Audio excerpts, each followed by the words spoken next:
Nobody watching YouTube on a Monday night.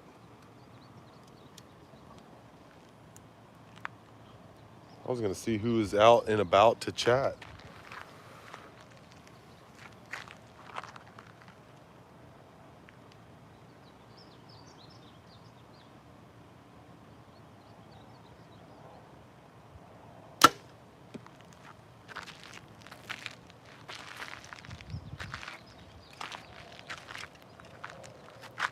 Oh dang, 5 people. What up, y'all? Sorry, I wasn't even paying attention. Who's all there? Hey, Karen.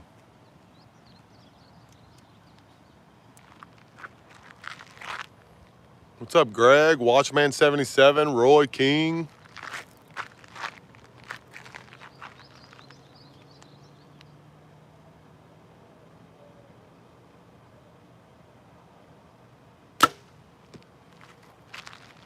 Haven't talked to y'all in a while.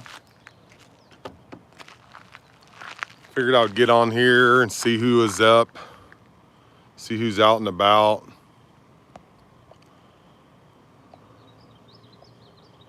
We got Karen and Greg, Watchman, Roy. Hope you guys are having a good Monday.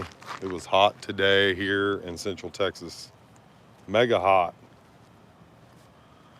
Yeah, I was just wanting to screw around, see who was here. James Marshall, hello. Yeah, see if anybody had any questions, anything like that. I talked to my good buddy Joel. I don't know if y'all watch the History Channels alone. Good buddy of mine, Joel, messaged me today, and I was kind of chatting with him. I'm so jealous, man. Exo Mountain Gear is sending him a brand new pack for free, just so if he does a review. So I'm so jealous. You guys need to get more people to hit the subscribe button out there. That way I can get some free gear like all these big YouTubers. But yeah, been practicing elk calling, getting ready for the World Elk Calling Championships coming up next month. Total Archery Challenge event in Park City, Utah. I'll be doing that.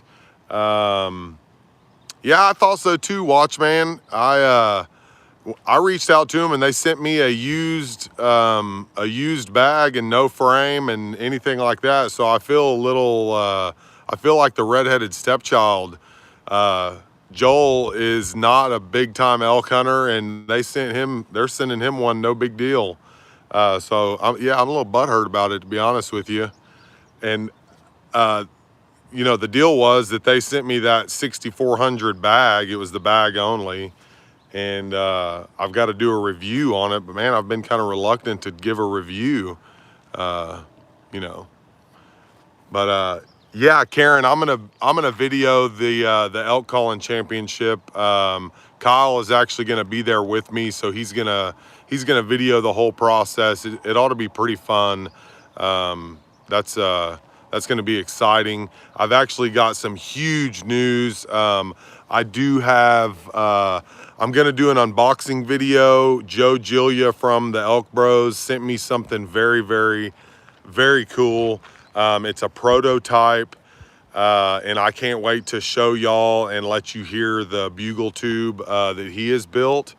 And there's actually a big, so there's 3 of these bugle tube prototypes out there. Joe Gilia owns one of them.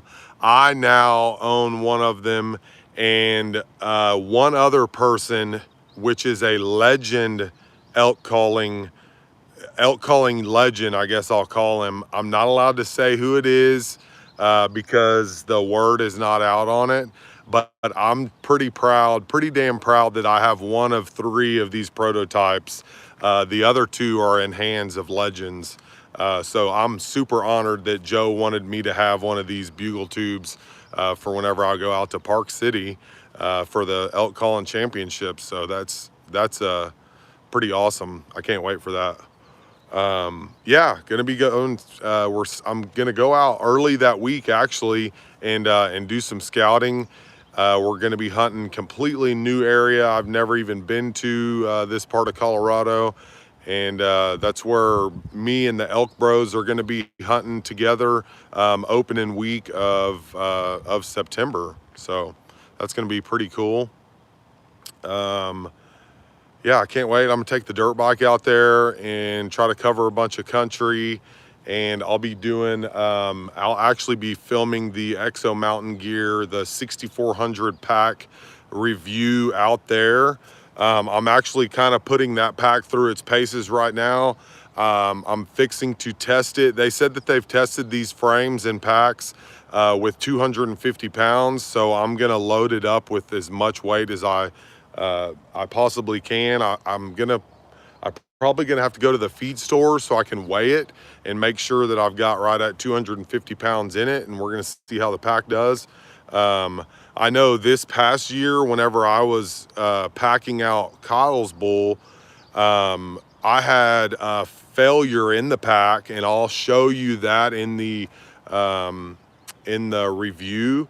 And it could have been the way I had the pack loaded, but I know I didn't have 250 pounds in the pack, and it failed on me several different times. We had to take the pack off and readjust the meat and try to get everything situated right, and it just kept doing the same thing over and over again. So I'll be showing you that, and I actually sewed on a new buckle and a new strap to my pack frame that I think Exo Mountain Gear should implement into their, I guess it's really their load shelf is what I would call it. It's where the straps and everything come and wrap around your meat, and then your bag and everything kind of clamshells around that. Sorry guys, I'm going back here so I can see everybody's comments. Roy King says we can talk him out of that Hoyt. No, sir, not my Hoyt. I guarantee you that thing is a hammer, man.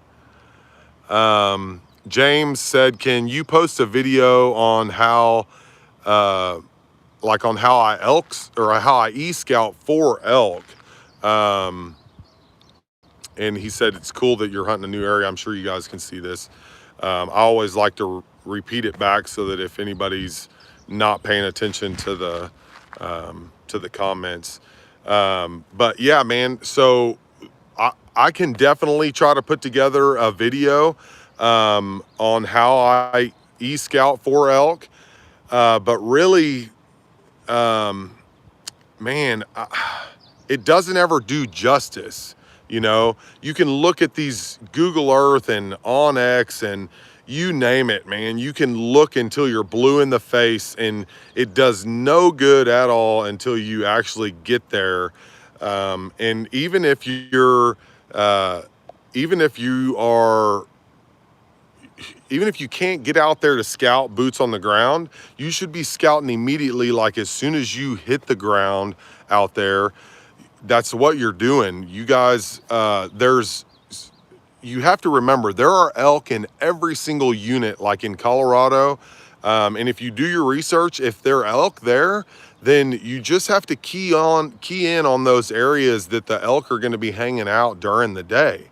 So I always go to the north facing slopes. Those are things that I want to find good dark timber on the north facing slopes. And then within a mile or two, I want to find good grazing habitat, big fields and open parks. Those are things that you can identify whenever you're e-scouting. It's pretty easy to be able to tell, okay, there's a field right here, and 2,000 foot above that 2,000 foot above that meadow, there's a bunch of dark timber. And,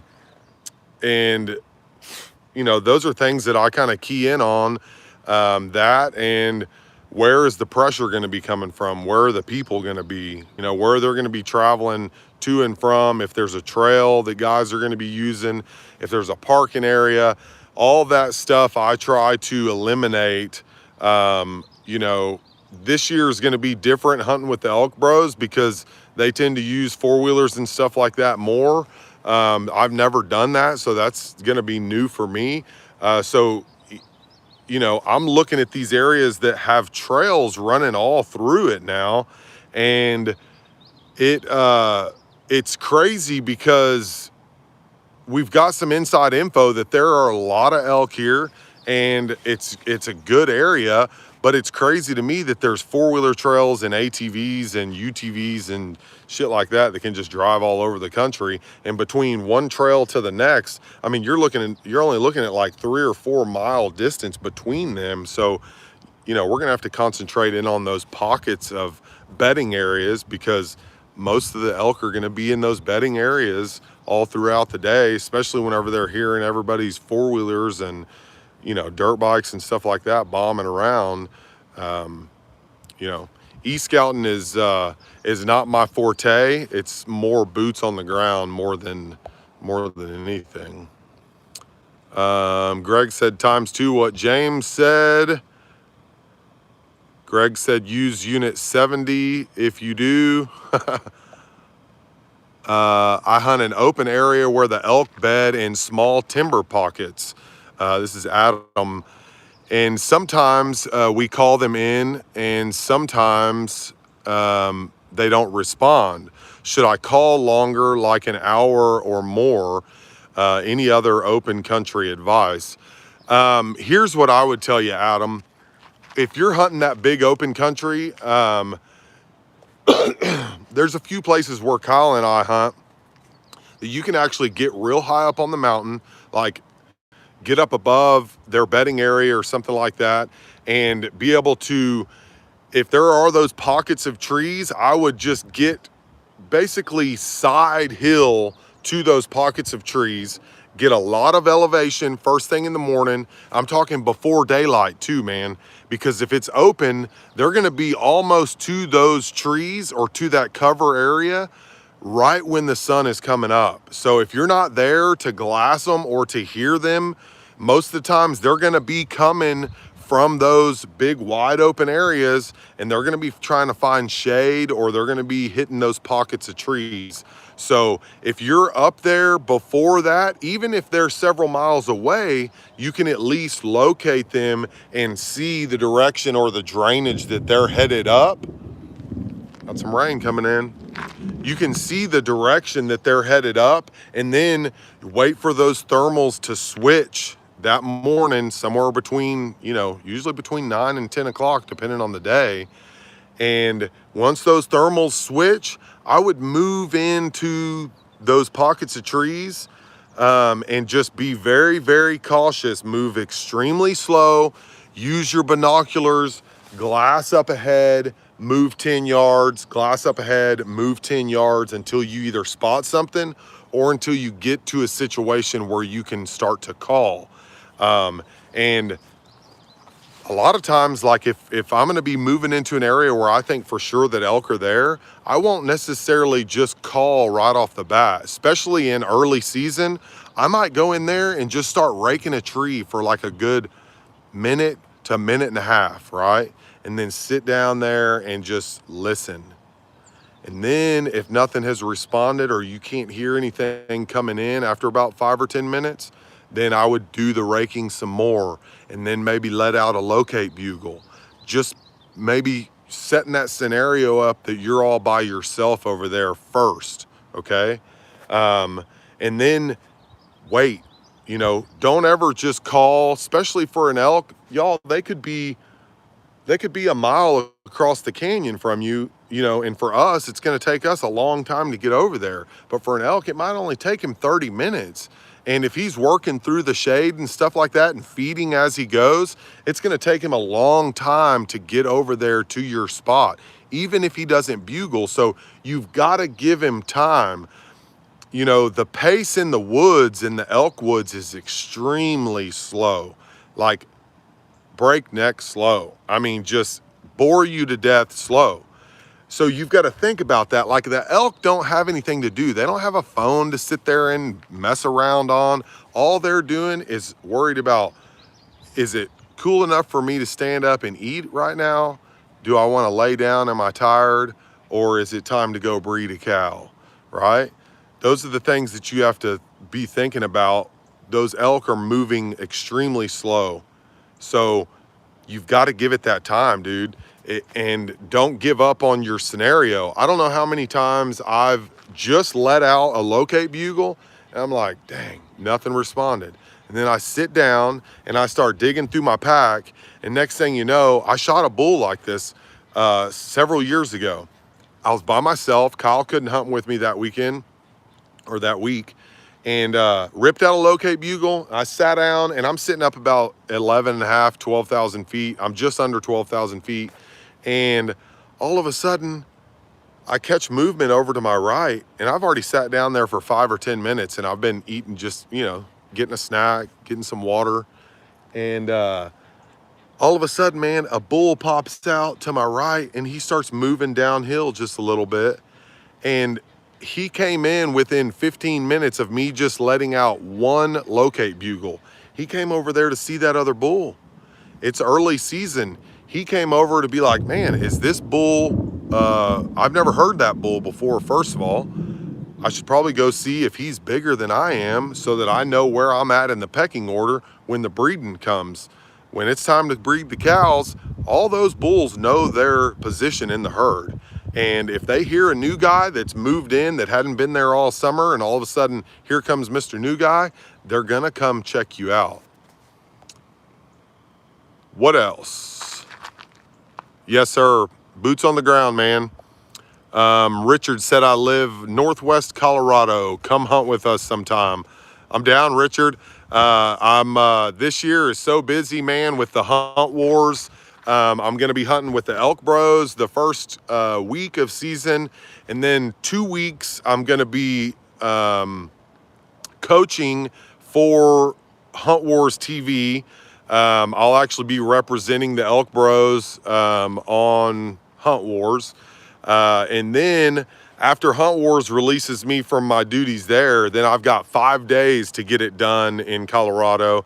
I'll probably have an OTC tag, although I did put in for a second choice, or a second, what do they call it? A secondary draw. So I've got my fingers crossed on that deal. Maybe I can get lucky and draw one of these leftover tags. And have a really good unit to go into, you know, and potentially get it done in 5 days. I don't know if Kyle's going to be able to come hunt with me or not, so I'll probably be going solo.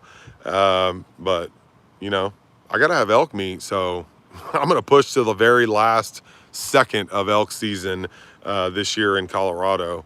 And then next year, I'm hoping to either be in Montana, Idaho, Wyoming. And then I've tossed up going back to Oregon and hunting with Joel. He really wants me to come out there, and he offered to buy me a plane ticket. So that's a possibility also. But I really want to, if I don't do Oregon, it's either going to be Wyoming, my wife. It's either going to be Wyoming, Idaho, or Montana if I can't put something together with Joel, which I'm super excited for Joel. He actually drew an elk tag in northeastern Oregon, so good luck to Joel. Who else? My wife says, you're so knowledgeable and sexy. Is dinner ready yet, babe? Come on. I'm sitting out here sweating my brains out, shooting my bow. Richard said, I travel all over as well. Let's do it. Right on, dude. I like your thumbnail. Richard, email me some pictures of that bull that you shot there. Flatlander Hunt at Yahoo. God bless you too, brother.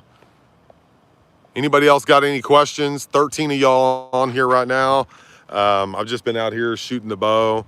Trying to get practice up for Total Archery Challenge. I'm going to do another live session probably towards the end of the week, you guys. So if y'all get some questions and stuff together, I know this was kind of just a pop-up random deal.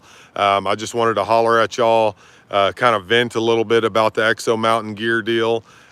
Stay tuned. I will be filming their review coming up soon.